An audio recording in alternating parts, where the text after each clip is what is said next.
WZMR, LP, East Boston. You are listening to 94.9 ZUMIX Radio, powered by youth, broadcasting live from East Boston and streaming on the web at ZUMIX.org. Welcome to The Blind Side with DJ Diamonds. And DJ Meows. And for anyone who is new listening to the show today, The Blind Side focuses on disability and chronic illness, advocacy, and awareness topics. And today on the show, we have a very special guest with us, and that's Billy Price from Billy Footwear. He is the founder and CEO of Billy Footwear. And Billy Footwear is a company that aims to make fashionable shoes with a universal design, which means that these shoes appeal and work for everybody. Billy became inspired to start his company after an injury that he sustained in October of 1996, which left him paralyzed from the chest down. This injury caused him to not be able to move much of his body, including his fingers.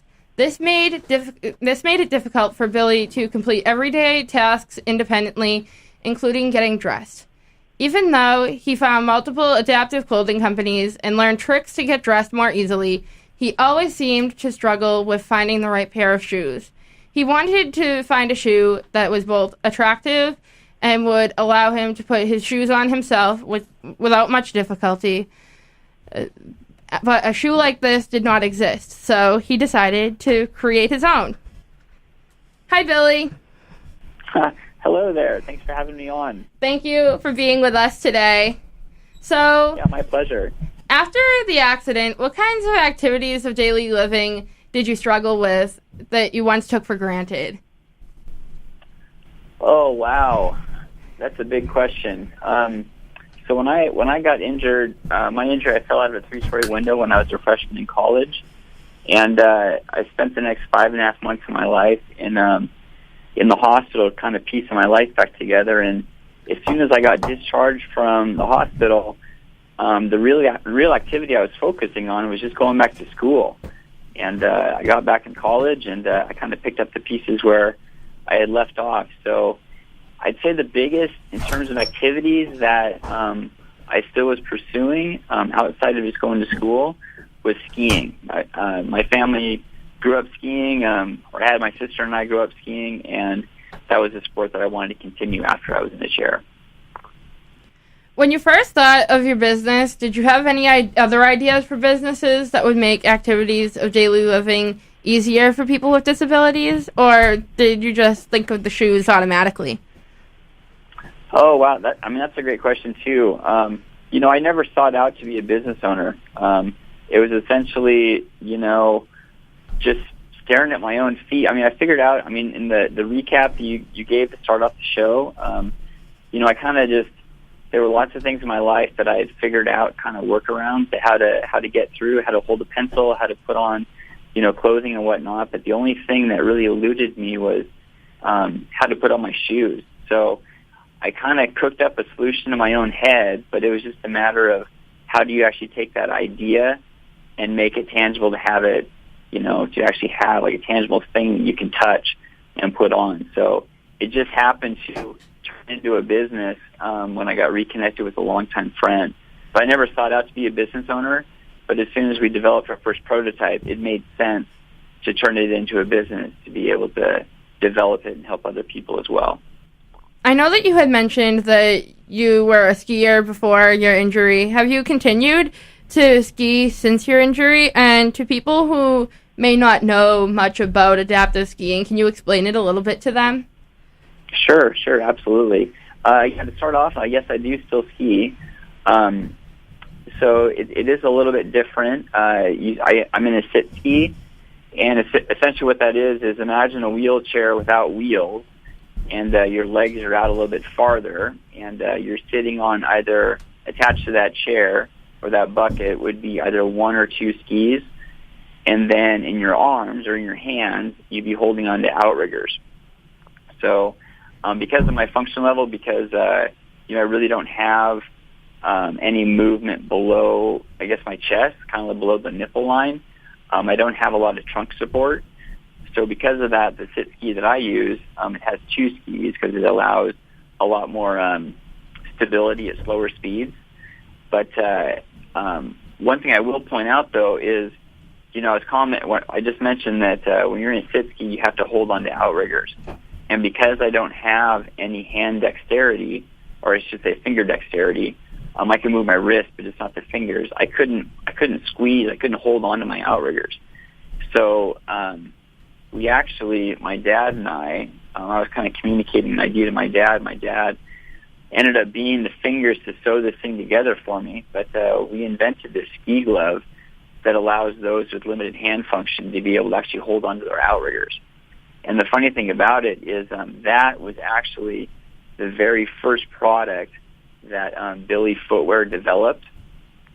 And it was from that ski glove that, we did a Kickstarter campaign, and it generated a lot of attention. And it actually caught the eye of a reality television show. And that reality television show, when they reached out, they said, hey, I see you got the ski glove. What else do you have? And we just happened to have a shoe idea, and that was really the genesis which got Billy Footwear off the ground. Wow, that sounds really amazing that you've allowed people who may not have the strength in their hands to be able to continue the things that they really love and enjoy doing. What motivated you to really get back to skiing after your injury? It was just, I would say it was a matter of just not wanting to quit. When I was growing up, I did a lot of sports. I did baseball, I did soccer, I did skiing. I was very active in the outdoors. And a lot of those, being in a chair, it really takes on a different form. And it really seemed like skiing was the easiest one to, bridge into, as well as still be able to do as a family. So it was just a matter of, not wanting to just sit around and do nothing. I wanted to focus on what I had, and it seemed like I still had the function, I suppose, to be able to get back on the slopes. So that's kind of what we did. We went down to Winter Park, Colorado, which has a fantastic adaptive ski program, and they just picked me up, threw me in a bucket, I put on a helmet, and away I went. That must have been really exciting, being able to get back to skiing for the first time after your injury, because I know that a lot of people don't necessarily know that a lot of sports can be adapted for people who have different needs based on their abilities. Totally. Yeah, you're absolutely right. It just takes that, kind of courage and just kind of, tapping into that inner strength and saying, you know what, I'm going to give this a shot, and we'll see how it goes. And the first time you try to do it, it's going to be a bit of a disaster, but you really got to kind of lean into it and keep getting better and better, and eventually get the hang of it. Do you participate in any other sports besides skiing? No, I tried quad rugby a little bit, and really got my butt kicked. And skiing, I would say, is the only sport that I still participate in. I'm still active in the outdoors. Try to get out as much as I can. But when it comes to actual organized sport or whatnot, I would say skiing is the only thing I still do. What do you feel made rugby so difficult? Oh my gosh! Well, there were a lot of people that were way better than me, and people that had a lower function level. Because my function level was so high, oh man, these guys were just like taking me to the cleaners, and that was a completely different perspective for me, because growing up in sports earlier, I was always the one more on offense, whereas this, being a higher level quad, I was finding myself being more on the defense side, and being the guy who was setting up picks and just taking all the hits. So it was a lot of fun going out there, but I found more reward in skiing over quad rugby. So I know that you mentioned that the gloves that you came up with for being able to ski were featured on a reality TV show when you first started to start selling them. Was starting this business, I mean, that's just amazing how that happened so quickly. So was starting your business easier or more difficult than you imagined it to be when you first set out with this mission to help people with varying abilities? Well, that's a great question. So first off, there's no way I could possibly do it on my own. I had never been a business owner before. I didn't know the ins and outs on exactly what it takes to set up a business, what, just the day-to-day, just the operations of it. So essentially what happened was I got reconnected with a longtime friend of mine that I grew up with. We rode the bus together in preschool and whatnot. We kind of lost contact with each other. And when we got reconnected, he's a serial entrepreneur. So he's been an entrepreneur ever since college. So he's had a number of businesses, and so he already had the know-how and the track record on what it took to set it up. I just kind of came to the table with an idea, and then the two of us kind of brainstormed on how to expand that idea and then turn it into a business. So because we were able to kind of leverage his strengths as a business owner and then leverage some of my strengths on bringing a creative idea to the table. How do you feel the idea of creating this type of footwear came to be? Because I know a lot of people may say that there's Velcro shoes out there and things like that, but what made you think of putting a zipper into the shoe so that people can zipper them up and be able to do that easily? Right. So that's a great point. So I'll be the first to admit that putting a zipper in a shoe is not original. I mean, there's tons of shoes out on the market that already have zippers, and also, as you point out, Velcro is very common to in shoes. The thing is, though, for me, it wasn't so. We've already established that I don't have really the ability to move my fingers. I can move my wrist up and down, which kind of opens and closes my hand, but not really the dexterity to have my fingers. So because of that, laces is nearly impossible for me.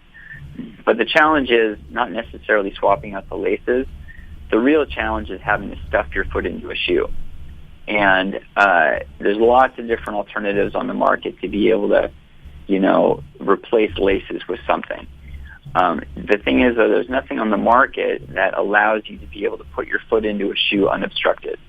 So the way our shoe is set up with the zipper that goes around the outside of the shoe and around the toe, it allows the upper of the shoe to open up completely, so you can actually just plop your foot straight down into it, and then you zip it up. So because of that unobstructed, being able to put it down, that doesn't exist on the market. We're the first to market with that type of development. And when and by developing that prototype, it was just kind of a thought, and we all of a sudden made it into a thing. And when I was the first test person to try it out, and it was successful, and when that happened, that was the first time that I had actually independently put my shoes on by myself in 18 years. So it was a real special day. When you say that your shoes have a universal design, what exactly do you mean by that? So universal design is, it's an emerging term in the fashion world, I would say. It's a term that you typically would associate more with construction and architecture. So, for example, if you're to go into some sort of coffee shop, and it's just very easy to get into, it's a nice open space layout. It's a space that would work well for someone that has, like myself, which would have kind of some mobility issues being in a wheelchair to be able to navigate that space. But also anyone that's just walking in or ride their bike in or have their dog or whatever it may be, everyone can be in that space and utilize it and be successful in that space just the same as everybody else. So it's a universal type design. You wouldn't call it adaptive, even though it works well for me. Because it works well for everybody, you call it universal. So another thought would be like a phone, like a smartphone. Everyone's using smartphone nowadays. So, text messaging, for example, and voice command. Voice command was originally established for the blind, and text messaging more for the deaf. But now it's a function that everybody uses. So when you have a smartphone, you wouldn't consider a smartphone adaptive. It's more of a universal function that everyone can, and not only can everyone can be successful with, but everyone can enjoy. So what we were trying to do, we were trying to apply it to fashion and be able to take, we were trying to take fashion and function and smash the two together and come up with a product that everyone can enjoy.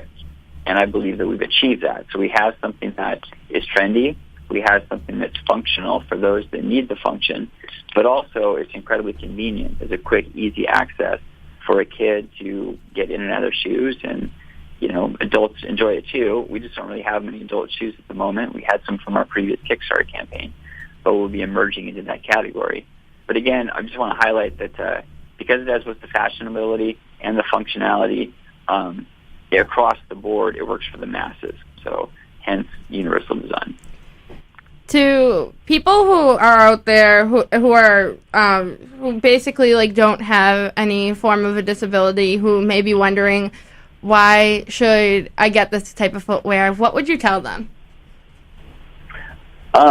Well, so here's an example. So we were when we first hit the shelves of Nordstrom. We were on Nordstrom in downtown Seattle, and there was a mom that came in with her two kids, and she went over and grabbed the shoes for her kids, and we were on the shelves alongside the Nikes of the world, the Vans of the world, the Converses of the world. And, it was such a special moment to me because at that point we had not been on the shelves yet. We had just landed on the shelves. So I wanted to go in there and actually see our product on the shelves, just knowing the amount of work that it took to get to that point. And just by coincidence, as I say, this mom came in and grabbed a pair of shoes for her kids. And the two kids, it was a brother and sister, they went over and they were trying on a bunch of different shoes. And lo and behold, both the young brother and sister came walking out of the store wearing our high tops. And they're wearing the same shoes, a gray high top. And I just had to go and talk to the family. I said, I introduced myself, like, I'm Billy from Billy Footwear. The shoes you're wearing right now are, that's my brand. And I just wanted to thank you so much for this special moment, just because, this is just, it took us so much work to get to this point. And seeing you not only, like, acknowledge the product, but also having you buy the product, it's just absolutely incredible. It's such a special moment for me. And I'll never forget it because the mom said, well, the reason I bought these shoes for my kids is because these are the shoes my kids wanted to wear, which I don't know why. I don't know why they gravitated towards them. I don't know quite what the deal was that, really made those stand out more so than others. But having the zipper go all the way around, zippers are trendy. It does open different than other shoes. It's very easy for the kids to step into. And being easy, it's quick for them to put on. Zippers are very intuitive. But in addition to that, the parents love it because, as I say, the kids are able to put it on by themselves, but also put on quickly. So I think all those factors and just being kind of a new brand, I think that's what we have going in our favor to make it so appealing. So I would say that's my story. I think that's really amazing, and I was actually thinking about it today before I came into the studio, and I was thinking of, like, so many other ways that people can use these. Like, I know many people who listen to our show have some form of a chronic illness, and I also have a chronic illness, and I do not have any type of impairment in the mobility of my hands, but I've realized that a pair of shoes like these can really, like, improve people's lives, because today I was at the doctor's office with, like, a regular pair of shoes on, and I realized that every time I go to see a doctor, I have to take my shoes off and put them back on again. It's, like, almost every single time. And then I feel like a lot of people don't realize that they take their shoes on and off more than they think, and the amount of time that they take to put their shoes on, it's a long time if people are doing it multiple times a day, especially for people who travel. And I know I was reading an article about that the other day that was written about Billy Footwear, and it was saying how these shoes are very convenient for people who travel a lot, because going through security, it can be so difficult to take the shoes off and then walk through and then have to grab your belongings and put your shoes on and get on your way to doing what you need to do and catching your flight. And I feel like it's just really, it is universal, in my opinion. Yeah, absolutely. And yeah, thank you for that. I mean, those are all just fantastic examples. And it's like, and that's for an adult. I mean, you think about the parent that is just frankly like begging their child to get their shoes on. I mean, that can be like a 10-minute, even longer journey just to get the kid motivated to do that. So if the kid is motivated all of a sudden and enjoys putting their shoes on and can do it quickly, I mean, that's a win-win for everybody. So my next question is, your mission statement says, empower others by empowering independence. What does this mission statement mean to you, and why did you choose this particular mission statement for your business? Oh boy, that's a good question. What I found is, well, I don't even know how to answer that one. What I found is, you can't really, the only thing you can really change in this world is you can only really change yourself. And you can help create an environment that someone can make a choice to change. So that's kind of what we're trying to do. We're trying to create an object that empowers someone to be able to make that change. So we're basically empowering others to empower themselves, and we feel our product achieves that. What do you feel that people with various abilities like about having the independence to put on a pair of footwear easily? Oh my goodness, it's life-changing, I'd say. I mean, it putting on your shoes, I mean, it's something that I would say you really, you don't realize what you've lost until you've lost it. Let me rephrase that. You don't realize what you have until you've lost it. And just having that freedom of being able to put your shoes on independently, all of a sudden when that's taken away from you, you're not able to do it. It's pretty incredible how much of a hurdle that could be. I mean, so when I broke my neck and, being in the hospital and whatnot, again, shoes just wasn't one of those things that I was able to kind of overcome. So, and there just wasn't anything on the market to satisfy the need that I had. So I gave up. I mean, so for 18 years, somebody was always putting my shoes on for me. And, not only surrendering that independence, but also it was just something you always had to think about. It was something that was always on your mind. It's like, okay, I can put on everything, but I can't independently get my day going without someone else helping me out just to put on my shoes. And when you put it in those types of terms, and all of a sudden you're able to create something that, or have something, or possess something that all of a sudden connects those final dots, it really can be life-changing. And especially folks, I mean, we get emails all the time from just the most amazing, heartwarming emails from parents, for example, with kids that utilize AFOs, like those foot braces, and they haven't been able to find any shoe on the market that really works, or it's something that, they have a very challenging time stuffing that AFO into a shoe, kind of similar to the same challenge I was having stuffing my foot into a shoe. So all of a sudden you create something that helps that environment out too. I mean, it really is.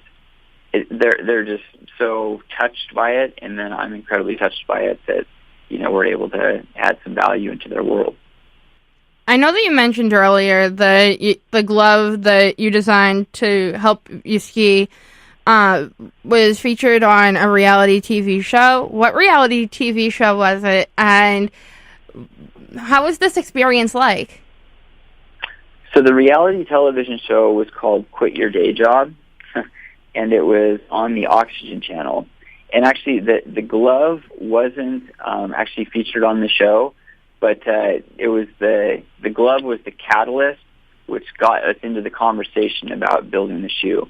So if you're able to look that show up and stream it, probably through the Oxygen channel, you won't see the ski glove. You'll just see the the shoe and whatnot. That the ski glove part was all edited out, but it was being able to. It was just so interesting how having a ski glove, just because I wanted to go skiing again, all of a sudden ended up being the catalyst to get us not only onto that show, but then to take us to the next chapter of making a shoe, and then leveraging that exposure from that show to make us just jump really deep into building this company to be able to expand it to, all corners of the globe. It's pretty incredible to think back on how I just wanted to ski again, and I just wanted to put my shoes on again. And just with those two desires, committing to those desires, it's pretty incredible how much has come from it so far and where we're going.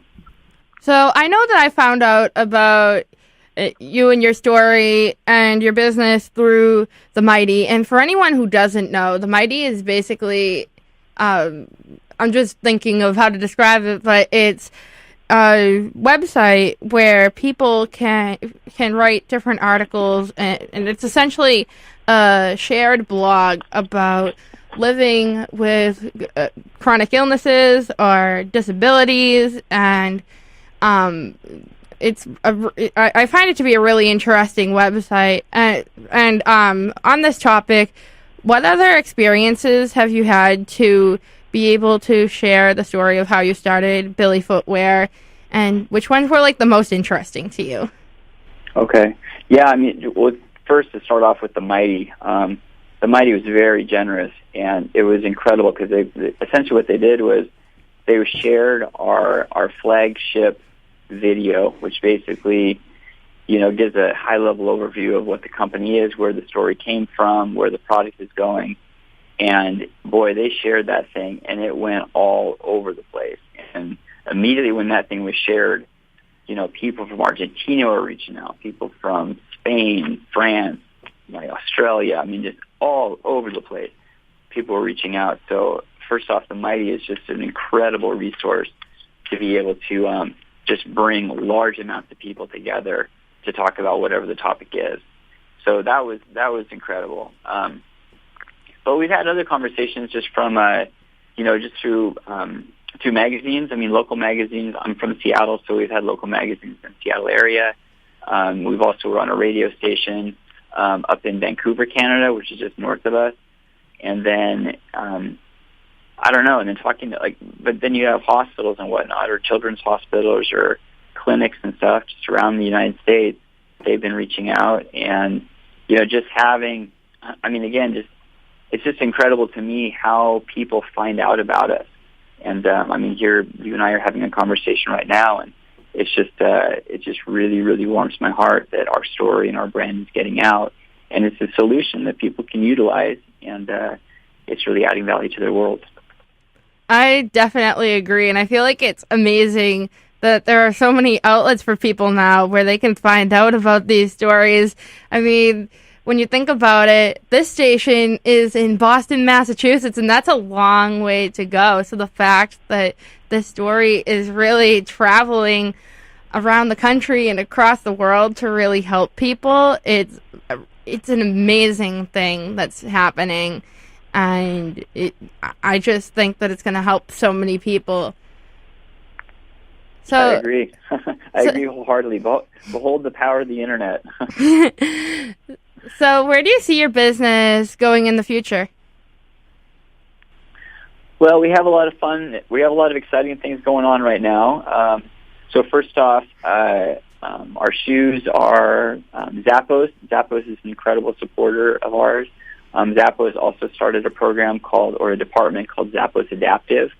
And so they have a lot of various brands that have alternate type not enclosures, but alternate entries into shoes and whatnot. They also have some apparel and stuff.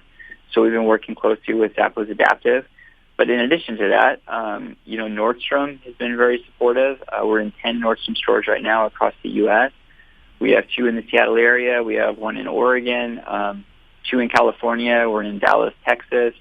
We're in Chicago, Atlanta, New Jersey, as well as Minneapolis. And then later this month, or maybe early next month, we'll be in Kids Foot Locker. So just a lot of fun expansion. Those are all kids lines.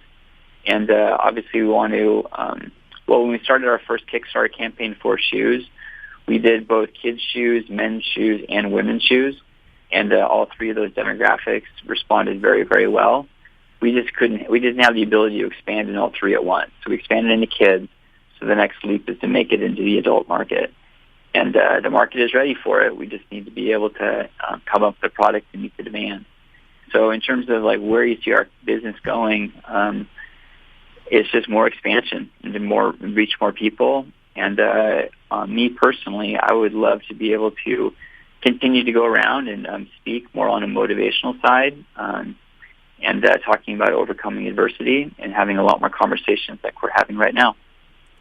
So speaking of overcoming adversity, what do you feel has helped you to be able to overcome adversity? Oh, boy. Well, I would say the big thing was focusing on what I have instead of focusing on what I don't have. Because, for example, like looking into my past, it's very easy to see all the things that I used to be able to do, and it's very easy to wrap myself up into this just real mental mess of focusing on all the things that I really want to be able to do that I just can't do anymore. But if you change your mindset a tad and focusing on what you can still do, you'll find that there's just still an amazing amount of stuff that you can do, like just an infinite amount.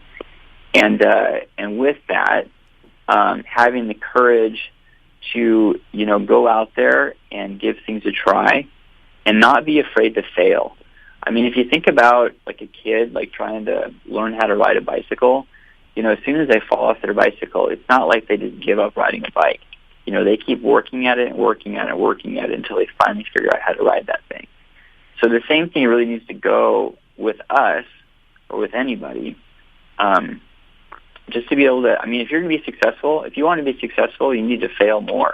You need to have the courage to be able to go out there and be able to make a mistake and realize that, the mistake isn't a showstopper. It's more of a learning experience to be able to better yourself next time. And understand that, unfortunately, you can't do everything on your own. So find yourself a support structure that really not only is encouraging, but is going to help you reach the goals that you have. And if you're able to kind of focus in on the inner strength and keep working at it and keep leaning in, you're really going to do just fine. I know that you mentioned earlier that one of the main keys to overcoming the challenges that you faced when you were originally developed your disability was not giving up. What other tips of advice would you give to people who are listening who may be newly diagnosed with a disability? I would say that things don't happen immediately.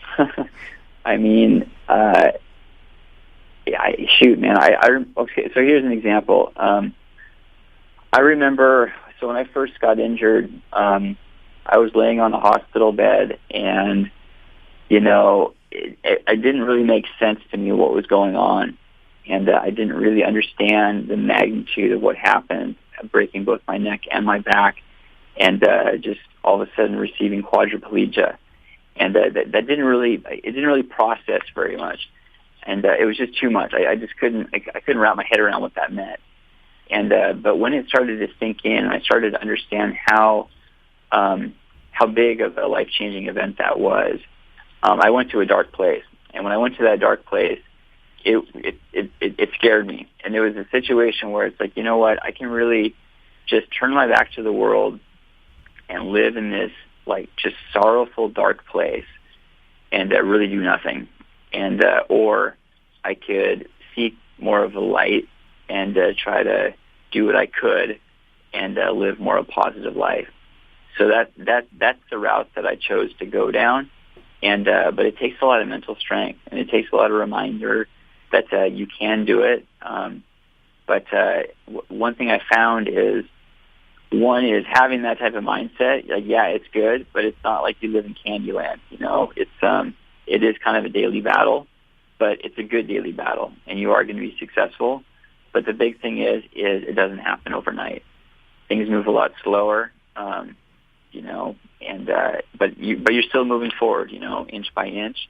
And so in our shoe world right now, we talk about we want to make a measurable difference in this world 1 foot at a time.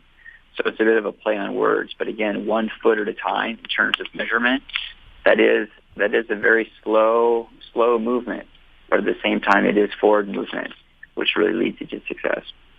I know that you mentioned that once you developed your injury, that you went into a dark place. So to like the best of your ability and the best that you're comfortable with, can you explain to people who may have not experienced this kind of exactly what the thoughts that were rolling through your head when following the injury and being in the hospital for 5 months? Sure. So very early on, so I'll give you a great example. So very early on, I was probably in the hospital for maybe, a week and a half or so. And I remember there was a moment where my mom came in and she kind of knelt down next to me when I was laying down, and she kept on saying, like, it's going to be okay, as moms do, just kind of support you and just like, but it was a situation where I wasn't having it. It's like, no, this is not going to be okay. And I said, the words that came out of my mouth were, it's not worth living if you can't walk. And when I said those words, as soon as those words came out, I really recognized how powerful and how dark those words were, and it really scared me. And so it was a place that I had certainly never been in before, and it was a place that I didn't want to stay. And it scared me enough to have the courage to change that and want to go out there and try to, make a difference and, live positively. The thing is, though, so I fell out of a 3-story window head first to a sidewalk, and if you crunch the numbers on that, to fall head first like that to concrete, you're really, the odds aren't in your favor that you're going to survive. But I did. I survived. I didn't have any brain damage. I didn't have any cuts or bruises. I just had a really broken neck and a really broken back. So the fact that I just survived that injury and I can just wake up another day, each day, that in itself is a real positive space to be in. And I really feel that since that injury, I've been living on bonus time. And I really try to, use that as an opportunity to, add some value, have a smile on my face, and try to, not only better the lives of others or create an environment that others can be, feel welcome or stuff like that, but just try to cheer somebody up. So it works for me, so I hope others can, kind of follow suit. I feel like that's something really powerful to say, because I know that a lot of people tend to feel sorry for those who have disabilities, but in reality, it isn't really as bad as people may think, because people with disabilities can still do everything that other people can, and even more. It is, for some people, like you, for instance, it's really empowered people to make a difference. And you're making a difference in so many lives through creating this company and getting the shoes out there that people need and have been looking for years to be able to feel independent. And that's a really powerful thing. Well, thank you. Yeah, I really appreciate that. And those are really kind words. I will say that, when it comes to like the term disability, so I'm in a wheelchair. If you saw me, I roll in a manual wheelchair. I've got a power chair as well. I wear it on the outside of me. That's my, I guess, limitation, if you will.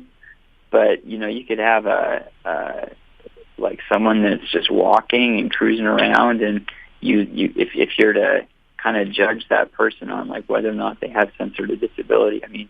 Everybody's got their own hurdles. Life is not. Life is tough, for everybody. So just because I'm in a wheelchair doesn't mean I have it any harder or any easier than somebody else. So everyone's got their own hurdles. Everyone's got their own, baggage, and we're just trying to all, sort it out and, get through it together. I mean, that's and if there's any way that we can help each other, I mean, it's all the better. That's amazing. And that's our show for today. And we invite you all to tune in next week from 4 to 5 p.m. And also be sure to like the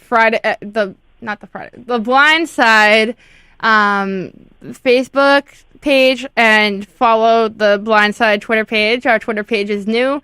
And also, we will be sharing a link to Billy Footwear on that page. And we would also like to thank Billy for joining us on our show today. Yeah, thank you very much. My pleasure. Thank you.